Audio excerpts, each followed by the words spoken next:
I think you talk about roast chicken is where your love of food began. Well, what about steak? I What's mean, your I love a good steak. It's so great. so in the school in the French school you add sauces and all this kind of stuff, and in Boulders when you realize like there's a beauty to the basic Simplicity, ingredient. yeah. Like a good New York strip from a good rancher. There's a lot of discussion, controversy on how cattle should be raised, and we have a very different approach, which is we know how our cattle are raised. We go to the farm. We get to know the rancher. Sometimes you do want to have them be finished on, like they'll be grass fed for the most part, but then there's some sort of cool recipe of food you're giving them that will then make them taste better.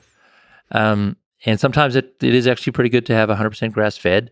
I've had some amazing ranchers that show me that the flavor is all there. For the average person that might go to Whole Foods or a grocery store, I think the simplicity of a good steak, it's it is important to get good sourcing, but also it's just good. What's your favorite cut of meat? It's New York strip, probably New York strip for me. Yeah, new strip. Yeah, Yeah. I like the fact that it's lean, but if you want the fat, you can dive into that little strip of fat, or you can leave it alone because you don't want it that night. And it's also a great steak for adding something. Like if you want to, you could either do a pepper sauce, or you could do a lot of ground pepper, which gives it a peppery Hmm. kind of. It's not sauce, but it's a peppery steak. It's a really good steak for like a canvas for other things. But the basic ingredients you're playing with is salt and pepper, Yeah, and it's just pretty the much. steak. Actually, I will say there's another one, garlic.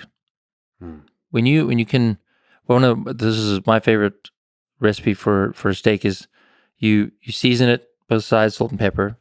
You saute it in a little olive oil, barely anything, and you're getting a nice crisp, like a dark golden brown on both sides. The other trick with cooking a steak is don't touch it. Just put one side. When you're ready to turn it around. Don't touch it any other time. But at the end, you take a dab of butter and you crush a clove of garlic.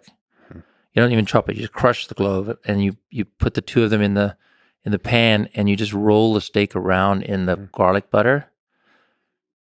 I think that's the one. Bold move, Kimball. Bold move.